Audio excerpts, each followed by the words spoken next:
ओम श्री हनुमते नमः। आज मंगलवार जो कि सप्ताह का तीसरा दिन है। मंगलवार यानी कि मंगल का दिन।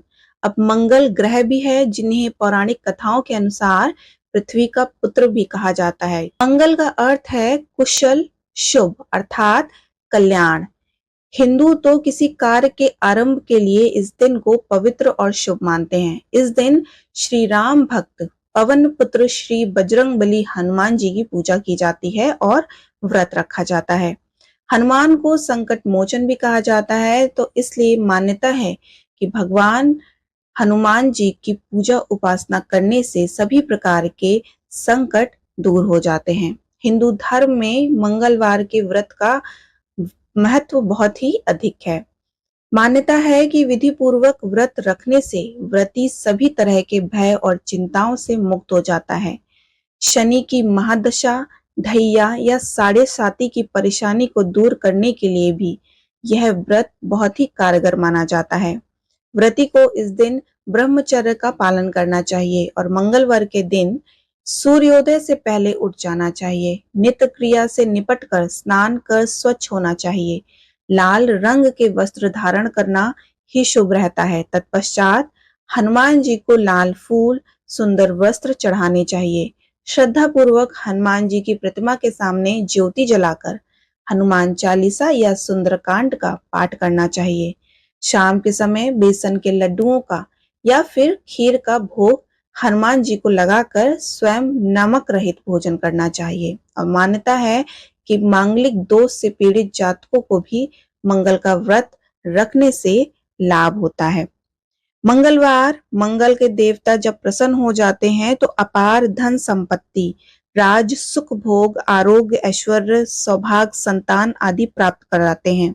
विवाद में शत्रुओं पर विजय, युद्ध में विजय, उच्च पद की प्राप्ति सभी मंगल की कृपा का फल होता है। भाग्यवश अगर मंगल देव की कृपा ना रहे तो मंगल की क्रूर दशा चले तो देव सुख, वैभव, भोग, संतान तथा धन को नष्ट कर देता है।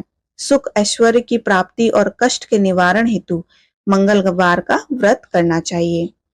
स्वभाव में क्रूरता, रक्त विकार, संतान की चिंता, संतान को कष्ट, कर्जे का चुकना, धन की प्राप्ति न होना आदि के निवारण हेतु मंगलवार का व्रत परम श्रेष्ठ है।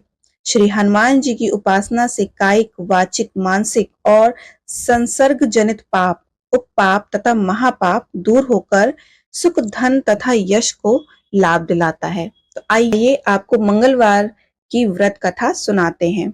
जो पुरुष जो मंगलवार का व्रत कर रहे हैं उनको मंगलवार की व्रत कथा पढ़नी या फिर सुननी चाहिए। यह कथा सर्व कल्याण को देने वाली होती है। मंगलवार की व्रत कथा। व्यास जी बोले, एक समय नैमिषारण्य तीर्थ में 88,000 मुनि एकत्र होकर पुराणों के ज्ञाता श्री सूत जी से पूछने लगे। शौनक आदि ऋषि बोले कि हे महामुनि, आपने अनेक पुराणों की कथा सुनाई है।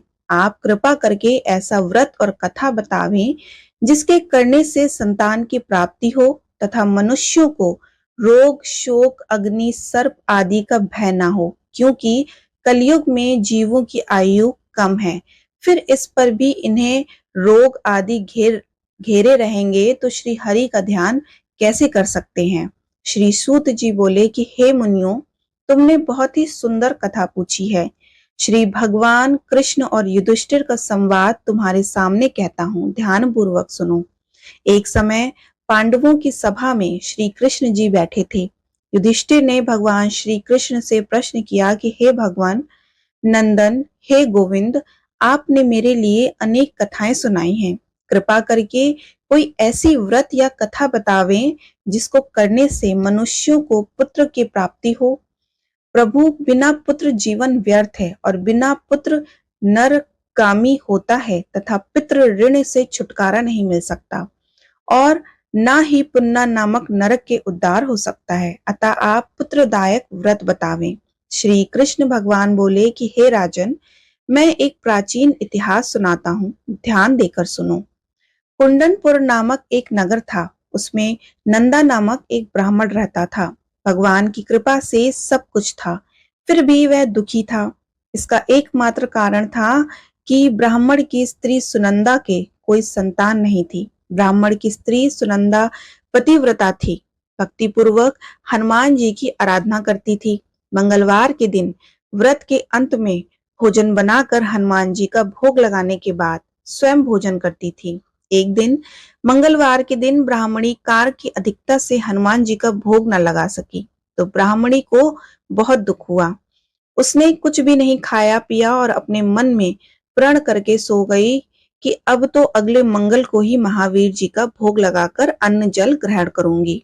ब्राह्मणी रोजाना भोजन बनाती थी, परंतु स्वयं भोजन नहीं करती थी और मन ही मन से श्री हनुमान जी की आराधना करती रहती थी। इसी प्रकार 6 दिन व्यतीत हो गए। ब्राह्मणी सुनंदा अपने निश्चय के अनुसार भूखी प्यासी रही। मंगलवार को सुनंदा प्रातः काल ही मूर्छित होकर गिर पड़ी।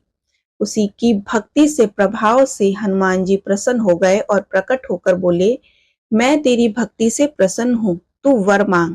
सुनंदा बोली कि प्रभु मेरे कोई संतान नहीं है, कृपा करके पुत्र व कन्या प्रदान करें, आपकी अति कृपा होगी। श्री महावीर जी बोले, तेरी इच्छा पूर्ण होगी, तेरे एक कन्या पैदा होगी और उसके अष्टांग रोज सोना दिया करेंगे। इस प्रकार से कहकर महावीर श्री अंतर्ध्यान हो गए। ब्राह्मणी बहुत ही प्रसन्न हुई, सभी समाचार अपने पति से कहा। ब्राह्मण देव कन्या का वरदान सुनकर कुछ दुखी हुए, परंतु सोने की बात सुनी तो बहुत प्रसन्न हुए। विचार किया कि कन्या के साथ मेरी निर्धनता भी समाप्त हो जाएगी। श्री महावीर जी की कृपा से वह ब्राह्मणी गर्भवती हुई और 10वें महीने में जाकर उसे कन्या रूपी रत्न प्राप्त हुआ। वह बालिका अपने पिता के घर जिस प्रकार शुक्ल पक्ष के चंद्रमा का बढ़ता है, ठीक उसी प्रकार वह अपने पिता के घर में नित्य बढ़ने लगी। 10वें दिन ब्राह्मण ने इस बालिका का नामकरण संस्कार कराया, तो इसके कुल पुरोहित ने इस बालिका का नाम रत्नबाला रखा, क्योंकि यह कन्या सोना दिया करती थी। इस कन्या ने पूर्व जन्म में बड़े ही विधि विधान पूर्वक मंगल देव का व्रत किया था। रत्नबाला का अष्टांग बहुत सा सोना देता था। इस सोने से वह ब्राह्मण बहुत ही धनवान हो गया, जिससे उस नंदा ब्राह्मण को बहुत ही मत तथा अभिमान हो गया। सुनन्ना ने देखा कि उसकी पुत्री विवाह के योग हो गई है। वह अपने पति ब्राह्मण देवता को अत्यंत प्रसन्न देखकर बोली कि मेरी पुत्री रत्नबाला विवाह के योग हो गई है, अतः आप कोई सुंदर तथा योग्य वर देखकर विवाह कर दें, क्योंकि शास्त्रों की आज्ञा है कि 8 वर्ष में गौरी, 9 वर्ष में रोहिणी, 10 वर्ष तक कन्या, इसके बाद रजस्वला संज्ञा हो जाती है। गौरी के दान से पाताल लोक की प्राप्ति होती है, रोहिणी के दान से बैकुंठ की प्राप्ति होती है और कन्या के दान से इस लोक में सुखों की प्राप्ति होती है। अगर हे पतिदेव रजस्वला का दान किया जाता है तो रौरव नरक की प्राप्ति होती है। ब्राह्मण बोला, अभी तो रत्नावली 10 ही वर्ष की है और देख मैंने तो 16-16 साल की कन्याओं के विवाह कराए हैं, अभी जल्दी ही क्या है। ब्राह्मणी बोली, आपको तो लोभ अधिक हो गया है। अगर 11वें वर्ष में विवाह नहीं होता तो उसके मासिक धर्म का रक्त पिता और भ्राता को पान करना पड़ता है। शास्त्र में कहा भी है कि माता पिता बड़ा भाई रजस्वला कन्या को देखते हैं तो वो अवश्य ही नरकगामी होते हैं। ब्राह्मण बोला, अच्छा कल मैं अवश्य ही लड़का देखने के लिए जाऊंगा और दूत को भेजूंगा। दूसरे दिन ब्राह्मण ने अपने दूत को बुलाया और आज्ञा दी कि जैसे मेरी सुंदर कन्या है वैसा ही सुंदर वर तलाश कर लाओ। दूत ने अपने स्वामी की आज्ञा पाकर बंबई नगर में एक सुंदर ब्राह्मण के बालक को देखा। बालक को देखने में सुंदर था तथा ब्राह्मणों के सभी गुण उस बालक में मौजूद थे। इस बालक का नाम सोमेश्वर था। दूत ने आकर स्वामी नंदा के लिए बालक को बतलाया। ब्राह्मण ने सोमेश्वर को देखकर विधि पूर्वक विवाह कर दिया तथा कन्यादान में काफी धन दिया। ब्राह्मण ने विधि पूर्वक कन्यादान करके अपने आप को बहुत भाग्यशाली माना। नंदा का महालोभ भी गया। उसने विचार किया कि अब कन्या तो चली जाएगी, मेरे लिए सोना जो इस कन्या से मिलता था अब वह नहीं मिलेगा। मेरे पास जो धन था इसकी शादी में खर्च हो गया। और जो कुछ भी है वह कुछ समय में नष्ट हो जाएगा। इससे इस कन्या का विवाह करके मैं बहुत गलती की है। अब मुझे वही उपाय करना चाहिए जिससे यह कन्या मेरे घर में बनी रहे, अपनी ससुराल ना जावे। ब्राह्मण इसी पर विचार करते करते रात्रि भर सोया नहीं। उसने विचार किया, जब कन्या को लेकर सोमेश्वर अपने घर के लिए जावेगा तो वह छिप कर मार्ग में ही उसका वध कर देगा और अपनी कन्या रत्नबाला को अपने घर ले आवेगा, जिससे उसके लिए नियमित रूप से सोना मिलता रहेगा और समाज का कोई मनुष्य उसे दोष भी नहीं देगा। प्रातः काल हुआ, नंदा और सुनंदा ने जमाई तथा लड़की को खूब धन देकर विदा किया। सोमेश्वर अपनी पत्नी रत्नबाला को ससुराल से अपने घर लेकर चल दिया। ब्राह्मण नंदा महालोभ के वशीभूत होकर मार्ग में छुपा हुआ था कि जमाई को मारकर रत्नबाला को फिर अपने घर ले जावे, जिससे उसे अष्टांग सोना मिलता रहे, वह कभी निर्धन ना हो जावे। नंदा ने अवसर पाकर सोमेश्वर का वध कर दिया और अपनी लड़की रत्नबाला के पास जाके बोला कि हे पुत्री, मार्ग में लुटेरों ने तेरे पति का वध कर दिया है। अब तू घर चल, वहां पर ही रहकर अपना शेष जीवन व्यतीत करना। भगवान की इच्छा के आगे किसी और का वश नहीं चलता। उसे जो अच्छा लगता है वही करता है। और बेटी, जो भाग में लिखा है वही होगा।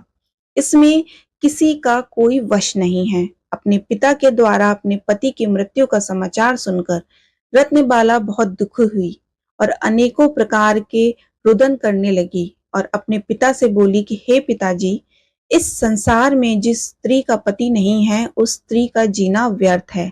मैं अपने पति के साथ ही अपने शरीर को जला दूंगी और सती होकर अपने इस जन्म को अपने माता पिता के नाम तथा सास ससुर के यश को सार्थक करूंगी।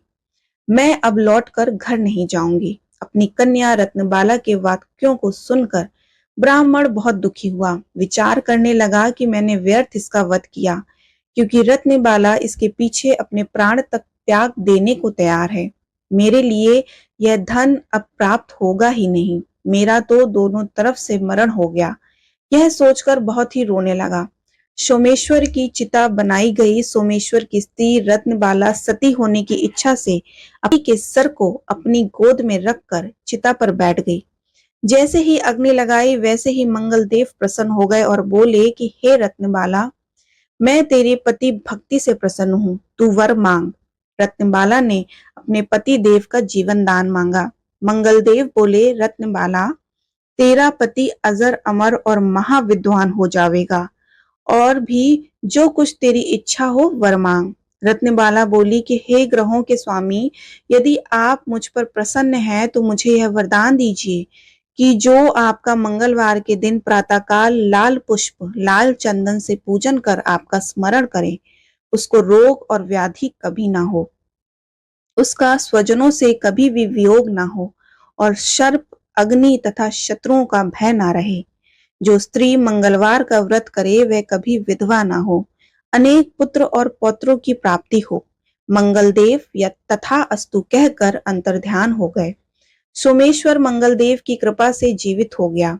रत्नबाला अपने पति को प्राप्त कर बहुत ही प्रसन्न हुई और मंगलवार का व्रत प्रत्येक मंगलवार को कर व्रत राज और मंगलदेव की कृपा से इस लोक में नाना प्रकार के सुख भोग कर अंत में पति के साथ स्वर्ग लोक को गई। इसी के साथ मंगलवार व्रत कथा समाप्त होती है। अगर आप किसी इच्छा से मंगलवार का व्रत कर रहे हैं और उसकी उद्यापन विधि जानना चाहते हैं तो आप 21 दिन के बाद अथवा इच्छा पूर्ति होने पर मंगलवार के व्रत का उद्यापन कर सकते हैं। उद्यापन के अंत में 21 ब्राह्मणों को भोजन कराकर यथाशक्ति स्वर्ण का दान करें। आचार्य को यथाशक्ति दक्षिणा देकर लाल बैग का दान करें, फिर स्वयं भोजन करें। मंगल देव की पूजा करके मंगलवार व्रत की कथा सुने। मंगल देव की आरती प्रसाद भक्तों को बांटें। मंगल देवता की कथा कहकर प्रत्येक मंगलवार को यथाशक्ति 5, 11, 21, 51 या फिर 101 प्रतियां मंगलवार कथा की अपने इष्ट मित्रों को वितरित करें और उन्हें मंगलवार का व्रत करने की प्रेरणा दें। इससे भी असीम पुण्य की प्राप्ति होती है।